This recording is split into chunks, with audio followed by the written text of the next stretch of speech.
Hi friends, good morning. Welcome back to our channel Gavya vlogs in Kannada. ಎಲ್ಲರೂ ಹೇಗಿದ್ದೀರಾ? ನಾನಂತೂ ತುಂಬ ಚೆನ್ನಾಗಿದ್ದೀನಿ. ಐ ಹೋಪ್ ನೀವೆಲ್ಲ ತುಂಬ ಚೆನ್ನಾಗಿದ್ದೀರಾ ಅಂತ ಅಂದ್ಕೊಂಡಿದ್ದೀನಿ. ಸೊ ಇದು ಬಂದು ವೆಡ್ನೆಸ್ಡೇ ವ್ಲಾಗ್. ಸೊ ಇವತ್ತು ನಮಗೆ ಸಂಕಷ್ಟ ಬಂದಿದೆ. ಮನೇಲೆ ಸಿಂಪಲಾಗಿ ಪೂಜೆ ಮಾಡ್ತೀನಿ. ಲಾಸ್ಟ್ ಮಂತ್ ಕೂಡ ಮಾಡಿದ್ದೆ, ಅದು ನಾನು ವಿಡಿಯೋ ಮಾಡಿಬಿಟ್ಟು ಆಲ್ರೆಡಿ ನಮ್ಮ ಯೂಟ್ಯೂಬ್ ಚಾನಲಲ್ಲಿ ಅಪ್ಲೋಡ್ ಮಾಡಿದ್ದೀನಿ. ನೀವೇನಾದರೂ ಇನ್ನೂ ನೋಡಿಲ್ಲ ಅಂದರೆ ಒಂದ್ಸಲ ನೋಡಿ. ಸೊ ಇವಾಗ ಪೂಜೆ ಸ್ಟಾರ್ಟ್ ಮಾಡ್ಕೊಳ್ಳೋಣ.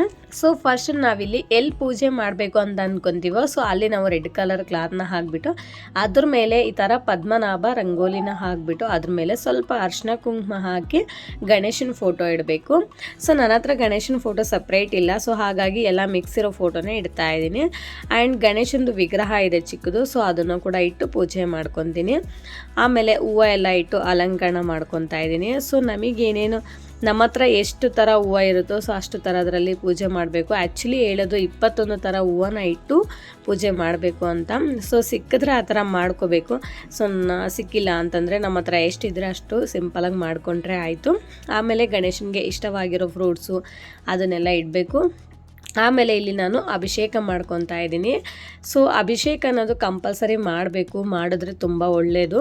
ಹಾಲು, ಮೊಸರು, ತುಪ್ಪ, ಸಕ್ಕರೆ, ನೀರು, ಸೊ ನಮಗೆ ಏನೇನು ಇರುತ್ತೆ ಸೊ ಅದರಲ್ಲೆಲ್ಲ ನಾವು ಅಭಿಷೇಕ ಮಾಡ್ಕೋಬೇಕು. ಆಮೇಲೆ ನಾವಿಲ್ಲಿ ಅಭಿಷೇಕ ಮಾಡಿರ್ತೀವಲ್ಲ ಹಾಲು, ಮೊಸರು, ತುಪ್ಪ, ಸೊ ಅದನ್ನೆಲ್ಲ ತೊಗೊಂಡು ನಾನು ಪಂಚಾಮೃತಲ್ಲಿ ಹಾಕ್ಕೊಂಡ್ಬಿಡ್ತೀನಿ. ಸೊ ಅದನ್ನೆಲ್ಲ ಚೆಲ್ಲಬಾರ್ದು. ಸೊ ಹಾಗೆ ಸೊ ಇವಾಗ ಪಂಚಾಮೃತ ಕೂಡ ರೆಡಿ ಆಯಿತು. ಇವಾಗ ಇನ್ನು ಗಣೇಶನ ಇಟ್ಟು ಪೂಜೆ ಮಾಡ್ಕೋಬೇಕು. ಸೊ ಎಲೆ ಇಟ್ಬಿಟ್ಟು ಅದ್ರ ಮೇಲೆ ಸ್ವಲ್ಪ ಅರಿಶಿನ ಕುಂಕುಮ ಇಟ್ಟು ಆಮೇಲೆ ಒಂದು ಚಿಕ್ಕದು ಗಣೇಶನ ಸ್ಟ್ಯಾಚ್ಯೂ ಇರುತ್ತಲ್ಲ ಮನೆಯಲ್ಲಿ, ಸೊ ಅದನ್ನೇ ಇಟ್ಬಿಟ್ಟು ಅದಕ್ಕೆ ನಾವು ಅಭಿಷೇಕ ಆದಮೇಲೆ ನಾವು ಪೂಜೆ ಮಾಡ್ಕೋಬೇಕು. ಸೊ ಇಲ್ಲಿ ಗರ್ಕೆ ನಮಗೆಲ್ಲಾದರೂ ಸಿಗುತ್ತಲ್ಲ, ಸೊ ಈ ಗರ್ಕೆನ ಒಂದು 21 ಸತಿ ನಾವು ಓಂ ಗಂ ಗಣಪತಿಯಾಯ ನಮಃ ಅಂತ ಹೇಳ್ಕೊಂಡು 21 ಸತಿ ಈ ಥರ ಗರ್ಕೆನ ಇಟ್ಟು ದೇವರಿಗೆ ಪೂಜೆ ಮಾಡ್ಕೋಬೇಕು. ಸೊ ಇದೆಲ್ಲ ಆದಮೇಲೆ ಮತ್ತು ಗಣೇಶನಿಗೆ ಇಷ್ಟವಾಗಿರೋ ಹೂವು ಎಲ್ಲ ಇಡಬೇಕು. ಸೊ ದಾಸವಾಳದ್ದು ಕೆಂಪು ದಾಸವಾಳ ಅಂತ ಹೇಳ್ತೀವಲ್ಲ, ಸೊ ಅದು ಗಣೇಶನಿಗೆ ಇಷ್ಟ ಆಗುತ್ತೆ. ಆಮೇಲೆ ಎಕ್ಕೆ ಗಿಡ ಹೂವು ಅಂತ ಹೇಳ್ತೀವಲ್ಲ, ಸೊ ಅದು ಕೂಡ ಗಣೇಶನಿಗೆ ತುಂಬ ಇಷ್ಟ. ಸೊ ಅದನ್ನು ಕೂಡ ಇಡಬೇಕು. ಅದು ಆಲ್ಮೋಸ್ಟ್ ಎಲ್ಲ ಕಡೆ ಸಿಗುತ್ತೆ, ಸಿಕ್ಕಿಲ್ಲ ಅಂತಂದ್ರೆ ಪರವಾಗಿಲ್ಲ, ಸಿಕ್ಕಿದ್ರೆ ಮಾತ್ರ ಇಡಿ, ತುಂಬ ಒಳ್ಳೆಯದು.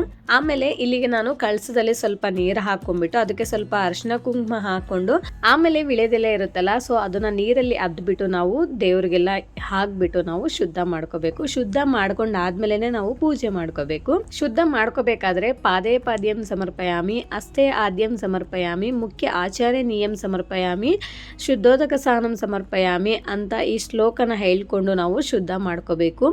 ಶುದ್ಧ ಮಾಡ್ಕೊಂಡಾದ್ಮೇಲೆ ಇನ್ನು ನಾವು ಪೂಜೆ ಮಾಡ್ಕೋಬಹುದು. ಸೊ ಇವಾಗ ನಾನು ಅಗರಬತ್ತಿನ ಹಚ್ಬಿಟ್ಟು ಇಡ್ತೀನಿ.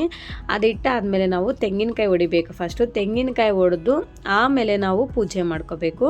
ಆಮೇಲೆ ಈ ಥರ ದೇವ್ರಿಗೆ ಹತ್ರ ಎಲ್ಲ ಪೂಜೆ ಮಾಡಿಕೊಂಡು ಆಮೇಲೆ ಹೊಸಲಿಗೆ ಕೂಡ ಅರಿಶಿನ ಕುಂಕುಮ ಇಟ್ಟು ಹೂವು ಇಟ್ಟು ಪೂಜೆ ಮಾಡಿಕೊಂಡು ಆಮೇಲೆ ತುಳಸಿ ಗಿಡಕ್ಕೂ ಕೂಡ ಅರಿಶಿನ ಕುಂಕುಮ ಎಲ್ಲ ಇಟ್ಟು ಪೂಜೆನ ಮಾಡ್ಕೋಬೇಕು. ಇನ್ನು ಲಾಸ್ಟಲ್ಲಿ ನಾವು ಮಂಗಳ ಹಾರತಿ ಮಾಡಬೇಕು. ಆಮೇಲೆ ಕರ್ಪೂರ ಹಾರತಿ ಮಾಡಿಬಿಟ್ಟು ಇನ್ನು ಧೂಪ ಹಚ್ಚಿದ್ರೆ ನಮ್ಮದು ಪೂಜೆ ಅಂತೂ ಮುಗ್ದೋಗುತ್ತೆ. ಸೊ ಇನ್ನು ಗಣೇಶಂದು ಕತೆ ಇರುತ್ತೆ. ಸೊ ಆ ಕತೆನ ಬೇಕಿದ್ರೆ ನಾವು ಓದ್ಬೋದು ಕೂತ್ಕೊಂಡು ಆರಾಮಾಗಿ, ಟೈಮ್ ಇದ್ದರೆ.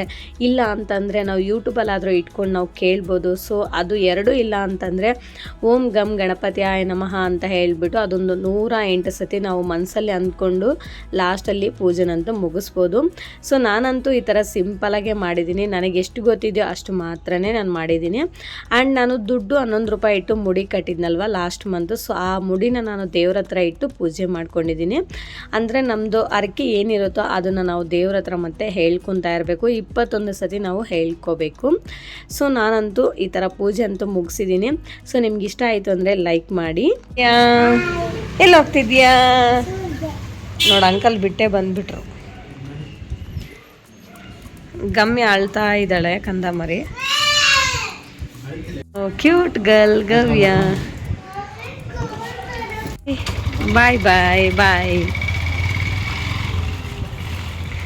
ಮಕ್ಕಳು ಕೂಡ ಎಲ್ಲರೂ ಸ್ಕೂಲ್ಗೆ ಹೋಗ್ಬಿಟ್ರು. ಇನ್ನು ನೋಡಿ ಪ್ರಸಾದ ಅವಲಕ್ಕಿ ಮತ್ತು ಇದು ಫ್ರೂಟ್ಸು. ಸೊ ಇದನ್ನು ತಿಂತಾ ಇದ್ದೀನಿ. ಸೊ ಇನ್ನು ಇವತ್ತು ಫುಲ್ ಡೇ ಫಾಸ್ಟಿಂಗ್ ಇರಬೇಕಲ್ವ, ಸ್ವಲ್ಪ ಹಾಗೆ ಮಧ್ಯದಲ್ಲಿ ಫ್ರೂಟ್ಸ್ ಏನಾದರೂ ತಿಂದ್ಕೊಂಡು ಇನ್ನು ಸಾಯಂಕಾಲ ತನಕ ಹಾಗೆ ಇರ್ತೀನಿ. ಸಾಯಂಕಾಲ ಚಂದ್ರನ ನೋಡಿಬಿಟ್ಟು ಇನ್ನು ಏನಾದರೂ ಟಿಫನ್ ಮಾಡಬೇಕು. Okay bye.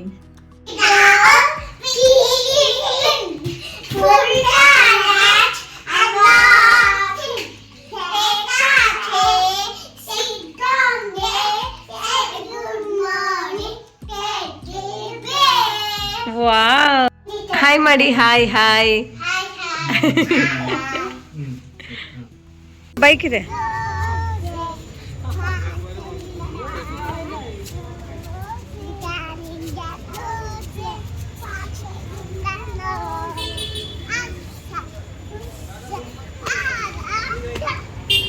I super.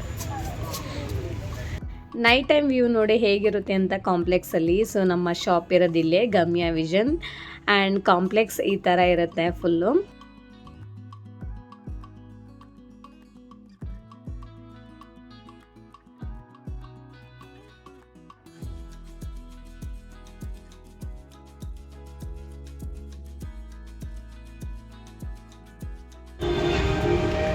Wow, dance ಮಾಡ್ತಿದ್ದಾರೆ, ಸೂಪರ್.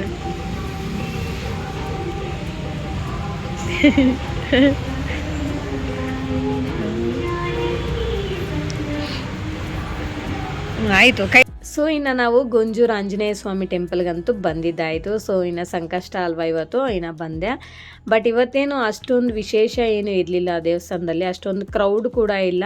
ಆ್ಯಂಡ್ ಮಳೆ ಕೂಡ ಬರ್ತಿತ್ತು, ತುಂಬ ಅಂದರೆ ತುಂಬ ಚಳಿ ಇತ್ತಲ್ಲ. ಸೊ ಸ್ವಲ್ಪ ಜನ ಇನ್ನು ಆಚೆ ಬರೋಕ್ಕೆ ಸ್ವಲ್ಪ ಇಷ್ಟಪಡಲ್ಲ ಅಲ್ವಾ ಈ ಚಳಿಗೆ. ಸೊ ಇನ್ನು ಆ್ಯಂಡ್ ಇವತ್ತು ವೆಡ್ನೆಸ್ಡೇ ಸಂಕಷ್ಟ ಬಂದಿರೋದ್ರಿಂದ ಇನ್ನು ಅಷ್ಟೊಂದು ಜನ ಕೂಡ ಬಂದಿಲ್ಲ. ಸೊ ಹಾಗಾಗಿ ನಾವು ಮಾತ್ರ ಬಂದಿದ್ದೀವಿ, ಇನ್ನು ಯಾರೋ ಸ್ವಲ್ಪ ಜನ ಇದ್ರು ಅಷ್ಟೇ. ಇನ್ನು ದೇವಸ್ಥಾನದಲ್ಲಿ ಎಲ್ಲ ಪೂಜೆ ಮುಗಿಸ್ಕೊಂಡು ಆರಾಮಾಗಿ ಒಂದು 10 to 15 ಮಿನಿಟ್ಸ್ ಕೂತ್ಕೊಂಡು ಮಕ್ಕಳೆಲ್ಲ ಅಲ್ಲಿ ಬರ್ತಿರೋ ಹಾಡಿಗೆಲ್ಲ ಡ್ಯಾನ್ಸ್ ಮಾಡ್ತಾಯಿದ್ರು. ಸೊ ಆರಾಮಾಗಿ ಕೂತ್ಕೊಂಡು ಇನ್ನು ಮನೆಗಂತೂ ಬಂದ್ವಿ. ಮನೆಗೆ ಬಂದಮೇಲೆ ಅಂತೂ ನಮ್ಮ ಮಕ್ಕಳಿಗೆ ಹಸ್ಬೆಂಡ್ಗೆಲ್ಲ ಚಿತ್ರಾನ್ನ ಮಾಡಿಕೊಟ್ಟೆ. ಸೊ ನಾನಿನ್ನು ಉಪ್ಪಿಟ್ಟನ್ನ ಮಾಡ್ಕೊಂಡು ತಿಂದ್ವಿ. ಸೊ ಹೀಗೆ ನನ್ನ ಡೇ ಅಂತೂ ಮುಗೀತು. ಸೊ ಇನ್ನು ಈ ವ್ಲಾಗ್ನ ಇಲ್ಲಿಗೆ ಎಂಡ್ ಮಾಡ್ತಾ ಇದ್ದೀನಿ. ಈ ವ್ಲಾಗ್ ನಿಮ್ಗೆ ಏನಾದರೂ ಇಷ್ಟ ಆಗಿದರೆ ಪ್ಲೀಸ್ ಒಂದು ಲೈಕ್ ಮಾಡಿ, ಶೇರ್ ಮಾಡಿ, ವಿಡಿಯೋ ಹೇಗಿದೆ ಅಂತ ಒಂದು ಕಾಮೆಂಟ್ ಮಾಡಿ. ಆ್ಯಂಡ್ ದಯವಿಟ್ಟು ಸಬ್ಸ್ಕ್ರೈಬ್ ಮಾಡ್ಕೊಳ್ಳೋದನ್ನು ಮಾತ್ರ ಮರಿಬೇಡಿ. ತುಂಬ ಜನ ವೀಡಿಯೋಸ್ನ ನೋಡ್ತಿದ್ದಾರೆ ಬಟ್ ಯಾರೂ ಸಬ್ಸ್ಕ್ರೈಬ್ ಅಂತೂ ಮಾಡ್ತಿಲ್ಲ. ಪ್ಲೀಸ್ ಸಬ್ಸ್ಕ್ರೈಬ್ ಮಾಡಿಕೊಂಡು ವೀಡಿಯೋಸ್ನ ನೋಡಿ ನಾನು ಕೂಡ ಸಪೋರ್ಟ್ ಮಾಡಿ. Okay, thank you for watching. Bye bye.